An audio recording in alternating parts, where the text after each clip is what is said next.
Күйеуіңізді құрметтеуді үйреніңіз. Сонда оның табысы да артады. Әйелдер арасында кең тараған аңыздың бірі, еркектің бәрін сыйлаудың қажеті де, себебі де жоқ. Біріншіден, ер адамды әйел бар етеді. Жанында өзің сыйлай алмайтын еркек болса, онда бұл әйелдің жауапкершілігі. Әйелі сыйластығын арттырғанда бірден өзгеріп шыға келетін еркектерді көп көрдім.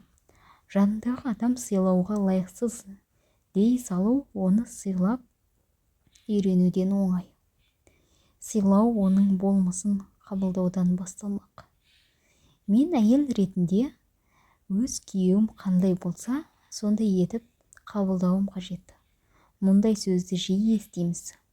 Соны іс жүзінде айналдыру қолымыздан келіп жатыр ма? Оны еш өзгеріссіз қабылдау сондай қиын ғой. Бүкіл кемшіліктермен, оның отбасы және достарымен, оның өмір сүру салты қабылдай отырып, оны ұнататын істерін мен өмірлік ұстанымдарын қабылдау. Әйел үнемі күйеуім қашан өзгереді деп күтеді. Қашан қалтасы қалыңдайды. Шешесі мен достарының пікіріне құлақ асудан қашан қояды. Қашан Құдай туралы шын ойланады деп күтеді. Оны ешқандай өзгермейтінін білу сондай ауыр. Бірақ ол өзгермейді. Сіз оны сол күйінде қабылдауға тиіссіз. Оның барлық қисық қыңыр мінезін сол күйінше тек жан жары ғана қабылдай алады. Еркектер үйленгенде әйелім өзгермесе екен деп тілейді екен. Бірақ ол өзгереді. Әйел күйеуге шыққанда оны өзгертіп алам деп үміттенеді екен. Бірақ ол өзгермейді. Бұл табиғат. Табиғатпен кім таласа алады? Әйел ауа райы сияқты тұрақсыз. Оның көңіл күйі, ойы, көзқарасы жиі өзгеріп тұрады. Еркек тұрақты. Ол қабырға іспетті қозғалмайды, жартас сияқты. Оның көзқарасы өмір бойы өзгермейді. Өзгеруін сұрасақ, оның әйелге айналуын сұрағандаймыз. Өзінің табиғатын өзгертсе, ол мәрмәр тастан ермек сазға айналмақ. Екінші аңыз. Күйеуімді сыйлау менің өмірімде ештеңені өзгертпейді деген ой. Егер шығыс жазбаларына сүйенсек, еркек бас, бұл оның не істегені және қалай істейтіні еніне отбасының берекесі тәуелді деген сөз. Дәл осы жерде әйел мойын екені айтылады. Ол басты бағыттап отырады. Бастың қайда қарап, не жасай алатынын көрсетеді. Бұл рөл өте маңызды. Дұрыс бұрмай алсаң, гүлзарға барудың орнына қораға кіріп кетесің. Ал егер басты ары-бері айналдыра берсең, ешқайда жете алмай қаларсың. Бас айналып қалар. Әйел ерін сыйлағанда отбасылық өмір гүлденеді. Күйеуін айналасының бәрі сыйлай бастайды. Соның нәтижесінде ретінде ол жақсы жұмысқа шақырылады. Қиындығын өлсетін жақсы дос табады. Отбасының ырысы артады. Көп жағдайда мол табысқа кенеледі. Мұның барлығы өздігінен орын алады. Әйел өзінің отбасылық өмірін өзгерткісі келсе, еріне деген шынайы құрметін арттыру керек. Күйеуіне әсер ететін, оның табысын молайтатын тетік осы ғана. Күйеуі шын сыйла және адалдық міндетті түрде сақталу керек. Үшінші аңыз. Мен онсыз да өмір сүре аламын деу. Бүгінгі таңда еркіндік, өзіңді асырай алсаң болғаны деген пікір сәнге айналды. Әйелдер қызметте өсу үшін, декретте отырмау үшін, жұмыс орнын жоғалтпау үшін, күйеуінен артық табысты табу үшін. Ата-аналар да ұл оқымасы да қыз оқысын деп бар ақшаларын соларға жұмсайды. Осыны дұрыс тәрбие деп біледі. Жақсы мамандыққа ие болса, қыздары бақытты болады деп үміттенеді.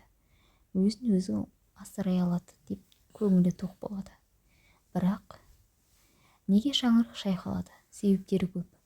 Ал маған басты себеп мынау сияқты. Біздің елде әйелдерді қазіргі кезде еркек сияқты тәрбиелеп жатыр. Қалай әйел болуды ешкім үйретпейді. Өзгеге қалай қамқорлық жасау керектігін ешкім айтпайды.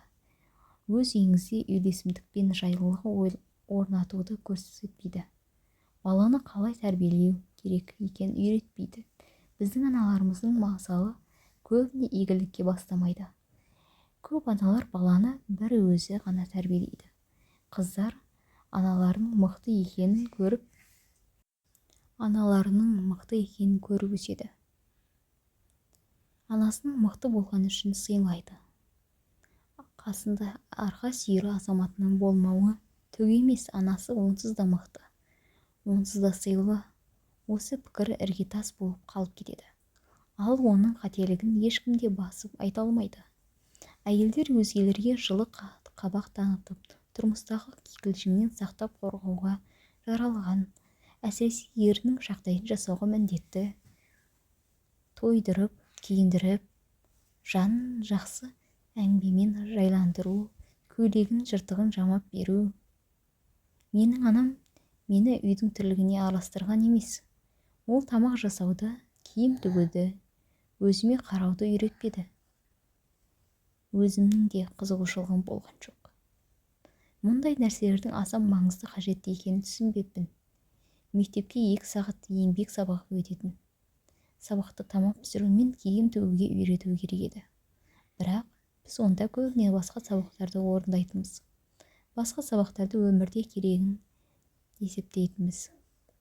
Мектепті тамамдаған соң жүрегім қалаған психология факультетінде емес, табысы әлдеқайда жақсы матфакқа түстім. Онда тек есеп үйрендік. Кезінде ешкім маған асханаға қандай перде ілген жөн, бір жастағы баланы қалай ойнатқан дұрыс екенін үйретпеді. Күйеуге шықтым, қолымнан түк келмейтін бос пәтерге көшіп келдік. Пәтермен не істейтінімді білмедім. Қандай тамақ жасап, ыдыс-аяқты қалай жинау керек? Күйеуімнің шалбарын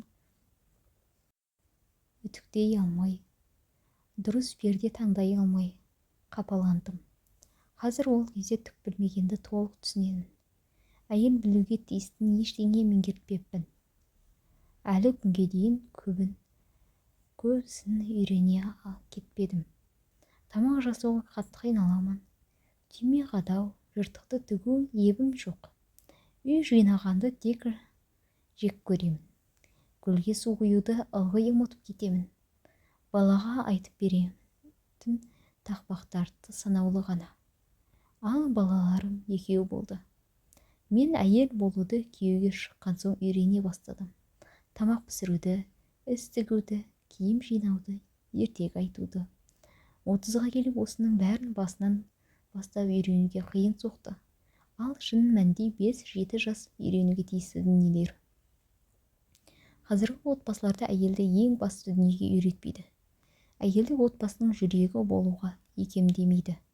Сенімді, адал, дос болуға үйретпейді. Ал отбасының жүрегі болмаса, онда оның бірлігі, ынтымағы болмайды. Отбасы күйрейді. Өйткені жүрексіз отбасы болмайды. Шығыстың даналығы бойынша әйел барлық игіліктерді ері арқылы алады екен. Әрине пәтерге, көлікке ақшаны өзі де таба алады. Бірақтың кемшіліктері көп. Әйел өз қалағанын бәріне қол жеткізе алмайды екен. Материалды жетістіктер таңдаған сайын әйел отбасылық бақыттан қағыла береді. Өйткені ері мен баласының арнайтын уақыты кеми түседі. Жұбайлардың қарым-қатынасы суып кетеді. Ері шыдамай кетіп қалуы ықтимал. Жұмыс істейтін әйел бойында еркекке тән қабілеттерді жетілдіреді. Мінездің өзгеруі гормоналды өзгерістерге ұшыратады. Әйелдерге тән түрлі аурулар меңдейді. Бұл өзгеріс жанында қандай азамат болатынына әсер етеді. Егер әйел еркекке айнала бастаса, онда жанында қатын сияқты еркек жүруі табиғи құбылыс. Жаныңда кім болса да, сен оны өзгерте алмайсың. Ол еркек бола алмайды. Себебі еркектің орны бос емес. Көп еркектер мұндай жұпқа шыдамай өзіне нәзіктігі басым әйелдер тауып алған мысалдар аз емес. Сол кезде ол мол табыс тауып өзін керек ретінде жетілдіреді. Бірінші әйелі неге ол менімен осындай болмаған деп таң қалады. Жұмыс деген әйел бақытты бола қоймайды. Ең маңыздысы осы болса керек. Төртінші аңыз. Алдымен ол мені сыйласын, ал мен сосын ойланып көремін деу. Өзгені өзгерту мүмкін емес, ол баршаға белгілі. Әр адам өзін өзгерту керек. Егер мен күйеуімді сыйласам, өзімнің әйелге тән міндеттерім дұрыс орындасам, Тәңір жаратқан күйінше қабылдасам, еркек сыйластыққа сыйластықпен жауап қатады. Сонымен еркекті қалай сыйлайды? Іс жүзінде оны қалай жүзеге асырады? Ең алдымен оны қабылдау, оның өмірін қабылдау, басқаша қарым-қатынас дами алады. Күйеуімді жақсартам деген ойдан ары. Әйелдер үшін осы нәрсеге қиындық туғызады. Оған қараған сайын жақсартам деп тұрады. Оның кемшіліктерін санамалауды доғару. Оларды қабылдасаң кемшілікті көруді қоясың. Әсіресе әр бөлмеге шұлығын шешіп лақтырып кеткенге көз үйрету. Тағы дама деу орнына дауысыңды жұмсартып шұлығыңды шашпашы деу. Ол үндемей жинап алады. Күйеуіңе қарап, оның бойынан жақсылығын тер. Оны таңдаған кезде тек жақсы жақтарын көреміз ғой. Сосын әйел ессіздікке беріліп, ер адамның кемшілік терміштейді. Келешек қарым-қатынаста бұл әдет тұрақты бекітіледі. Тек кемшілігін көру. Гүл сыйласа сыйлаған шығар.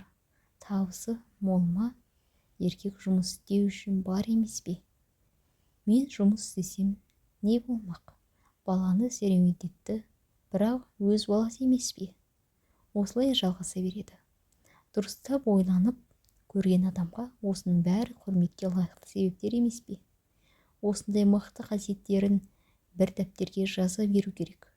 Сіз үшін, отбасы үшін жасаған барлық жақсылығын теріп жазу тізім күн өткен сайын толыса беретін байқайсыз. Сонда еріңізге басқа көзбен қарайтын боласыз. Осыдан бастап қандай тамаша жанмен тағдыр қосқаныңызды сезінетін боласыз. Әр адамның бойына жақсы қасиеттерді көруге болады. Тек өкпе ренішті ұмытып, жақсылықты еске түсіру керек. Күйеуіңізге бағынуды үйреніңіз. Айтқанын тыңдау, келісу, оның айтқанын істеуге ықыласты болу. Еріңізді сіздің келісетініңізді түсіну керек. Әйелі жүрегінің ең жақын досы. Тек осындай қарым-қатынаста шын махаббат өлмейді. Егер ері әйеліне ол түсінбейді, ертең миымды ашытады деп сырын жасырса, ол тыңдайтын басқа жүрек табатын анық. Сол жүрек оның екінші жары болуы мүмкін. Мен үшін бұл тақырып өте өзекті. Бірақ өзімнің орным мен міндетімді түсіну, отбасының амандығын сақтау көмектесті. Барлық дағдарысты дұрыс шешуге ықпал етті. Сондықтан өзімнің болмысымдағы өзгерістермен бөліскім келді. Шаңырақтарың шайқалмасын, отбасымыздың жүрегі әйелдің мейірімі. Нәзіктігіңізді ештеңеге айырбастамаңыз. Өмірлік отбасы деген саяхатта еш шаршау көрмеңіз.